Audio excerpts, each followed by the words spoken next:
Hello again and welcome to the Vision Channel. I'm Ron Jones, and for this very special On the Road program, we are in Clevedon, and in actual fact at the Clevedon Family Church, who are sponsoring this program with us. My special guest is someone that I've wanted to talk to for a long time, very well known in the tennis world, one of the top tennis commentators probably. And his name, Gerald Williams. And here he is. And I'm sure his story will be a blessing to you. Jerry, welcome to Clevedon and to the Vision Channel. It's great to have you with us this morning. I've been waiting for a long time to have this opportunity to chat to you. I want to go back right to the very beginning as far as your life is concerned. You were born in London, is that correct? Yes, just outside Croydon. Is it right that it was near Crystal Palace? Yes, it was about a mile and a half from the Crystal Palace Football Club ground. And in our back garden, you could actually almost infallibly tell what the score was. Could you? Yeah. Were you excited when they beat Liverpool the other week? Yeah, but they'd done it before, you know. It wasn't... Oh dear, I can see we're in problems. How long have you been involved in tennis commentating? In tennis commentating, Yeah. gosh, I'm not really good on dates. I would say about 30 years, really, something like that, yeah. Right. Now, you started off in your childhood days. Tell me a little bit about your home life. Right. For instance, just a teeny bit. Okay, my father was a Welshman, a Welsh-speaking Welshman, a farmer's son. My mother came from Norfolk, a little village called Munsley, south of Cromer. Yeah. We were three boys, and we were... Were you the youngest? No, I was the middle. Middle, yeah. And we were just a very ordinary, sort of lower middle-class family, loving people. Yes. And we were very content. Is it right that you were an altar boy? Yes. Did you used to dress up? Yes. Did you? Yes. So I can sing the Magnificat in Stanford in E to this day. I won't No, press don't press me. Not at this No, moment. I was an altar boy because my father, having been brought up in a Yeah. tiny little Welsh chapel in the village where I now live, Yes. where I've come back to live in where Yes. my roots are, same parish. My father had become a very high churchman indeed, almost Roman Catholic. Yeah. And the church we used to be taken to as three boys every Sunday. You had acolytes, and I was one of them, and you wore all the stuff, and I was what they called a boat boy. I used to walk alongside the thurifer. And You're losing me now. But well, go on. he was the man who had the incense, Yeah. and every now and again he'd jab me in the ribs, me being a little toot. And I How old were you? 7, 6. Yeah. And stoke up, the fire in the... Yeah. and then I was in the choir. That's what I did. Do you have a singing talent, really? No, No. but you didn't have to have a singing talent to be in that choir. Oh, right. You must have heard a good few sermons then, in your time. As a boy, or latterly, as a boy, I suppose I did. I don't remember a single word of any of them. You don't? No, they made no impression on me at all. That's not to criticise them by implication. No. I probably didn't want to hear But them. it's a declaration of fact. Yes. They had no impact on you whatsoever. No. Did you, at an early age, have any idea, any ambition about what you wanted to do? No. I wanted to leave school. You wanted to leave school? I wanted to leave school. Why weren't you very good at school then? I think I was probably all right, but I didn't enjoy it very much. All I wanted to do was play sport all the time. Yeah. What sport did you play? I played football noisily. Yeah. I played left back and I played badly, but my mother used to clean the shirts, and so I got in the team every week. And I also played tennis equally badly, but enthusiastically. When then did your career begin to formulate, or what you wanted to be? When did it begin to formulate in your mind? I don't think it ever did. To this day, people say to me, how did you get into journalism? And I can't remember. I left Carmarthen Grammar School Yeah. because it was the war, and we'd been sent down to get away from the bombs, and were living, you know, in Dad's Yes. parish. Yeah. And I finished at Carmarthen Grammar School. I took the old Central Welsh Board School certificate, and I hadn't had my results, so I didn't know if I had enough passes to go to university, which was a sort of a rough idea I might have done. And the next thing I knew is I had written to all the local newspapers around the Croydon area, because, you know, Yes. half of me is from Croydon, saying I'd like a job as a cub reporter on your paper. Yes. But I don't know why I did it. I had no idea why I did it. And all of them, except one, turned me down. But the best by far, the Croydon Advertiser, which is one of the finest weekly newspapers still in Britain, they took me on a month's trial for no pay. For no pay? Yeah. Oh, right. That was profitable for them. Well, Now, some well-known sportsmen really have played a big part in your life. For instance, let's start with Harry Carpenter. yes. Was he a boxing commentator or what? No, well, yeah, I mean, he's only recently retired as That's a right, BBC yeah. boxing commentator. But No. Harry Carpenter was a local celebrity in Croydon. Yeah. And so I'd written 2 or 3 stories about Harry in the Croydon Advertiser. Yeah. And Harry, in fact, got me my job on the Daily Mail, because I'd started on the Advertiser, I'd then gone to the Leicester Mercury, and then I'd gone to the South Wales Echo to sort of learn the trade. Yeah. But then I'd come back to the Croydon Advertiser at their invitation. As sports editor, I was still only about 24, 25. Yeah. And I thought Fleet Street would sort of grab my incredible talent with relish, but in fact they were either unaware of it or didn't think I had much talent. But Harry Carpenter said to the sports editor one day over lunch Of the Mail. of the Mail, if you're Yeah. looking for, you know, somebody who's willing to have a go, there's this bloke on our local paper, and that's how I got the job. And am I right that you reported on 2 particular sports? Well, in fact, originally I only reported on football. Yes. I was football. Crystal Palace in particular? Yeah, they weren't very Yeah. keen that I did Crystal Palace. They thought it was not a good idea. Yes. But yes, I was potty and still am about football. I love it. And I originally on the Daily Mail was a football reporter. How did you become a tennis reporter on the Mail then? What happened? I married a professional tennis player.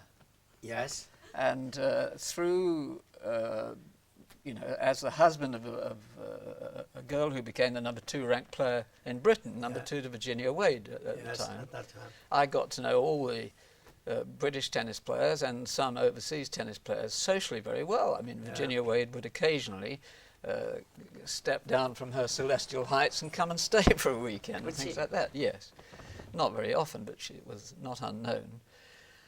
And I think it occurred to the Daily Mail and latterly to me that it didn't really make sense to have somebody who was so close to the sort of, you know, what was going on in the game in Britain doing football. And so they asked me, would you like to switch and do tennis? And it occurred to me that it was probably going to be more fun and more profitable to be sent to Palm Springs than to Crewe Alexandra. Can I ask you this? Did you enjoy writing about it Yes. more than talking about it? Well, I'd never thought about talking about it. I love writing to this day. I mean, I don't say I have any talent, but I love words. Yes. So you enjoyed that part of it. Now, the next person to play a fairly big part in your life was Jimmy Hill. Yeah. I think, was he the manager of Coventry City at the time? No, he had just left Coventry City, Yeah. and although people forget this, he after he left Coventry City, where he was manager, as you say, Yes. he became head of sport at London Weekend Television. And he rang me one day. I mean, I'd known him through my football days. Yes. And he rang me one day and said that he wanted to upgrade ITV tennis coverage, and he would like Fred Perry and I to become ITV's main tennis commentary team. And so Fred and I duly went along to this big meeting, and it was all agreed. And about 3 weeks later, ITV pulled out of Wimbledon. So here we were, you know, going to start a great new career for each other, doing tennis for ITV, and they'd dropped the biggest tournament that they covered. So it was a bit of a farce, really. Yes. Can you remember the first tennis match that you ever commentated on? Yeah, it was involving Joyce, my wife. Yes. She'd got the final of a tournament. And Who was she playing? She was going to play Françoise Deux of France, very good player indeed. And they were playing indoors on wood at Crystal Palace. Yeah. And ITV had the rights to the event. And somebody at ITV thought it might be a good idea to have the husband of the player, this Scottish girl, Joyce is Scottish, yeah. Doing commentary on her match, which journalistically was quite astute. Yes. And so that was the first match I did. Tell me this. Were you biased? Well, you are biased, but in fact it comes out the other way. And I've discussed this with other people, journalists and people. It's very difficult to be objective about somebody you care for so much. And so in order to sort of prove your objectivity or impartiality, you tend to go the other way. Yeah, and that creates a problem, because your wife says over breakfast the next day, you know, wouldn't it be a change if you were a bit more generous about me? So it's not an easy thing to do. No, it isn't, no. Now, you've commentated on probably hundreds and hundreds of matches. That would be no exaggeration, would it? More than that. More than that. Now, I'd like you to tell me one of the moving games that you... Of tennis? Yes, that you've ever commentated on. One of the most moving. Yes, well, yeah, there have been many, but one I actually consider was the finest performance I've ever seen by any sportsman in any sport. And I've covered 4 Olympic Games, 1 Winter Olympic Games, umpteen Commonwealth Games, and tennis for years. It was Michael Chang, age 17, winning the French Open in, can't remember the year. He was 17. He, against Lendl, who was, you know, just about the best player in the game at the time. Chang had such terrible cramp that he could barely get up off the court half the time. On one occasion, he actually served underarm because he couldn't raise his racket arm to serve. And here was this very little-known Chinese-looking kid, and he won the French Open at 17, and I was in absolute awe. What it represented, you know, to have come through a field. I think he beat Edberg even along the way. But he was just 17? He was 17. Is it true that he was a Christian lad? He still is. Yeah. Yeah. No, he hasn't fallen away. He's a Christian lad, yes. That's great. Now, you will have met people, obviously, in that particular sporting world who have difficult temperaments. How did Are you getting on to McEnroe? Well, I was working that way. I was thinking of Jimmy Connors as well, and I was thinking of Nastasi as well. Yes. How did he cope with the different temperaments? Well, they were 3 very different animals. Nastasi is the most lovable rogue you've ever come across. I mean, he's hilariously funny. Is he? Oh, yeah. I saw him in Australia. I've just come back from Australia. Yes. And he was standing with a bunch of and he saw me and said, "Hey, Williams, Crystal Palace never win the match ever win the match." And that's how it goes. He could behave very badly, but he was quite funny with it. I don't think he was ever vindictive. Do you think McEnroe was nearly out of control most of the time, and still is, and was one of the greatest players I ever saw, I think he's the finest tennis commentator in the world. McEnroe? Yes, I think so, yes. Yeah. I think he's broken the mould totally. Yeah. I think he talks too much still. I think he needs a good producer who might occasionally say to him, you know, this isn't the right time, or, you know, you're not being helpful there. But I think he's Connors, can I just say off Connors, because you mentioned Connors. Yeah. Connors was the greatest fighter I ever saw. But he was a street fighter on and off the court. He was. And some of his behaviour was, in my view, much worse than McEnroe's. Yeah. Can you tell me then, did you, when you were dealing with these folk in matches, did you develop a particular technique or a sort of Gerald Williams style? No, I mean, I think the difficulty is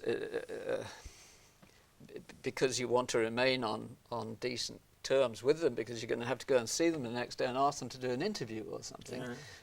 Part of you is saying, well, you know, be a bit careful. But another part of your conscience is saying, hey, haven't you the moral courage to speak out against this? In my experience, because I think McEnroe and Connors, in their very different ways, they're very different people.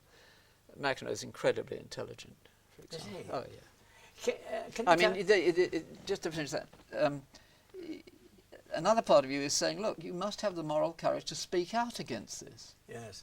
And I think you have to. And the interesting thing is that 2 or 3 days after I had said on BBC television one day from the final at Queen's Club, I had said that McEnroe's behaviour was so unacceptable, he should be suspended from the game. Within a week, his father told me at Wimbledon, his phrase was, John is not opposed to you. And I would say the fact that John's always very pleasant to me in his way, I think most of them, if they're people of calibre, they will respect somebody who honestly tells it as they think. Yes. As they think Now it is. you did do tennis Wimbledon highlights with Desmond. Can you tell me this now? What was the difference? How did you find the difference between commentating on a live match and then sort of doing highlights at the end of the day? Well, it's a totally different thing because when you're commentating on a live match, your job is to, as it were, interpret, analyse, summarise, and orchestrate and lead the public, some of whom may not have any idea what the game's about, but may like McEnroe or hate McEnroe and find him compulsive.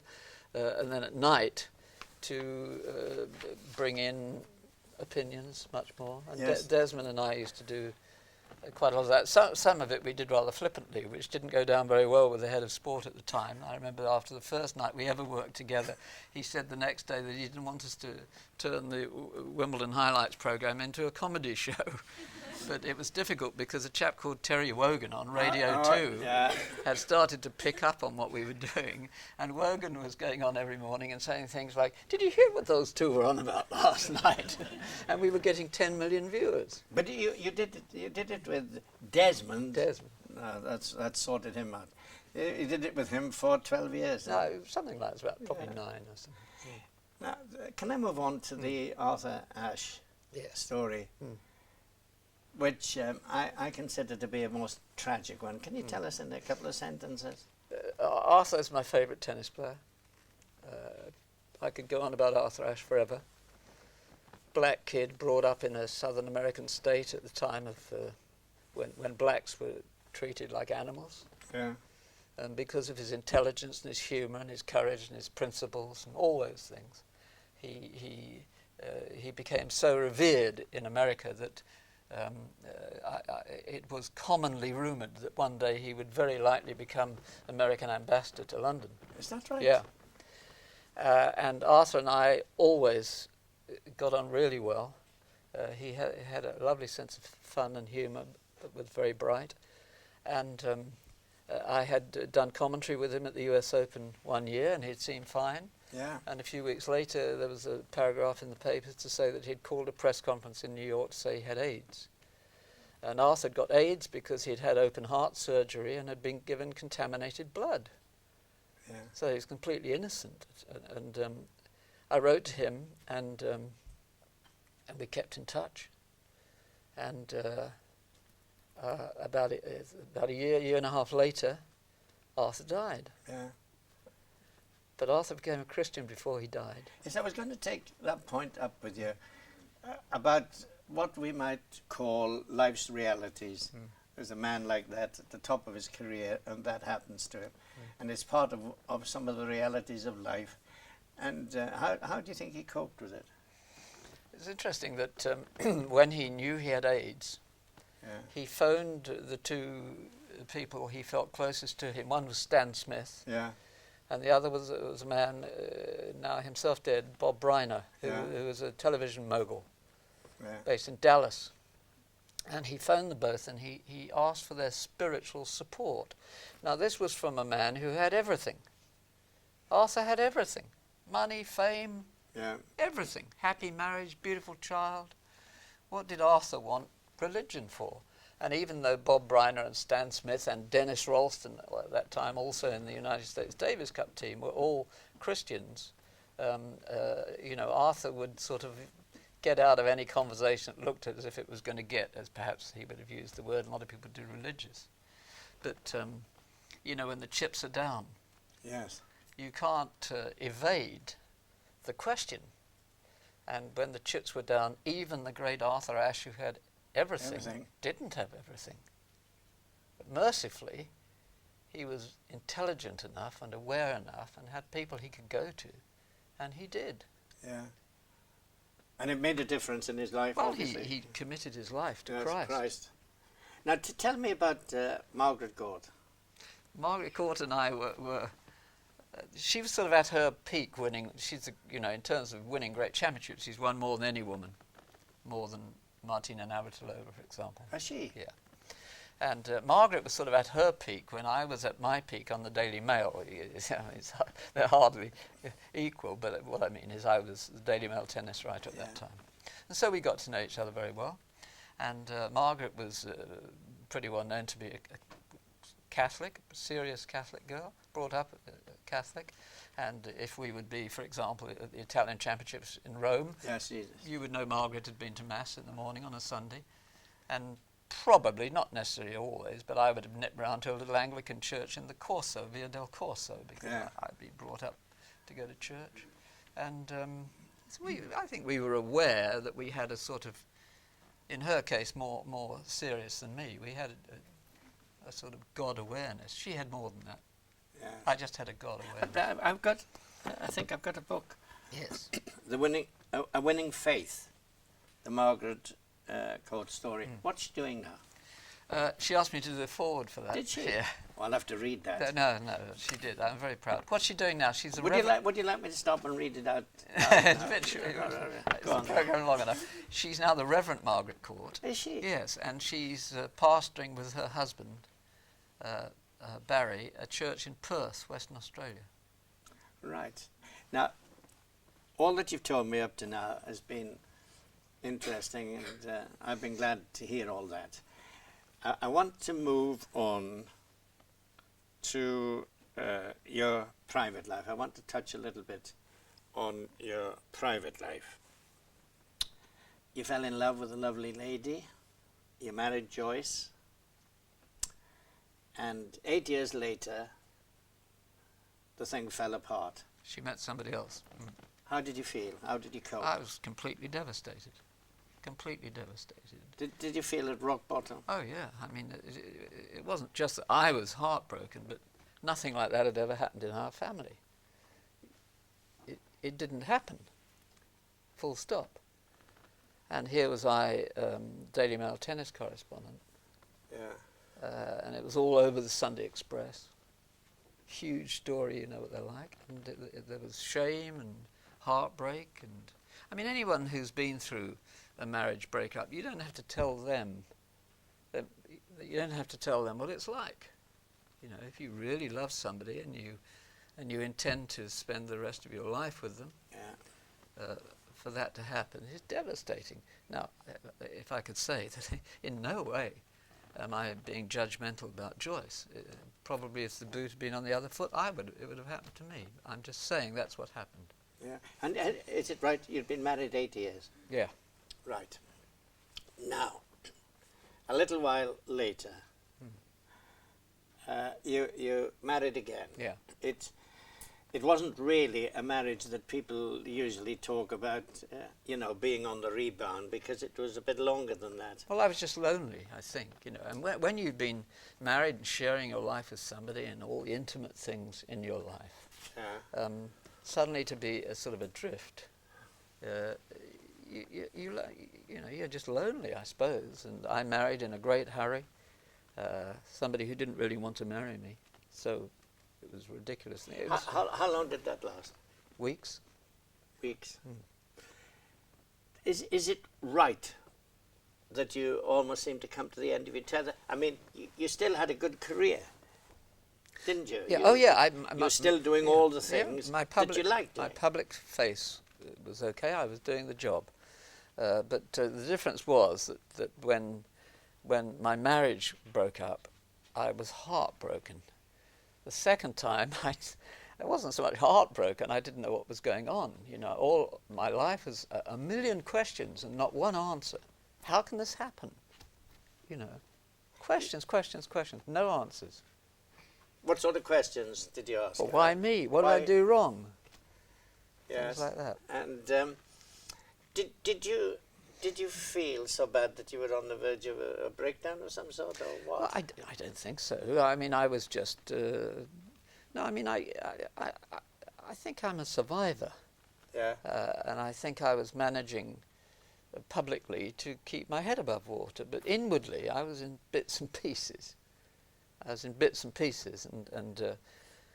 I can remember one night, because, you know, I knew there was a God.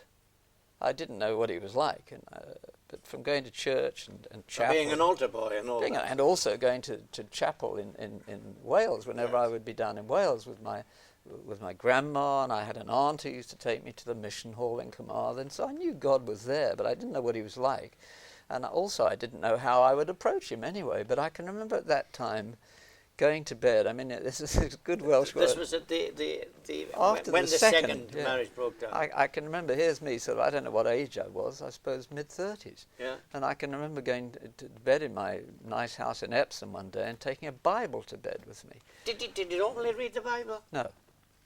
But I had a Bible. Yeah. And I can remember taking this Bible to bed, and I couldn't sleep. And one morning, early in the morning, I can remember actually saying out loud, God, if you're there, can you help me? I can remember saying that. Now, when I chat to you next, I want to ask you, how did God help you? Do you think he heard? And perhaps we could close this program by simply saying that when in our weakest moments, when we feel down and out, it is possible for us to cry out to God, and God does hear us. Is that a fair way to just end that? Certainly heard me. Right. Thank you, Gerald, and thank you to my camera crew and to all who have helped to make this program possible, and to the pastor and the good folk here at Clevedon Family Church for supporting this program in the way that you have. Look forward to seeing you again somewhere on the road, and I mustn't forget to thank the viewers for having us into your home once again. So this is Ron Jones saying goodbye for this time, and God bless you.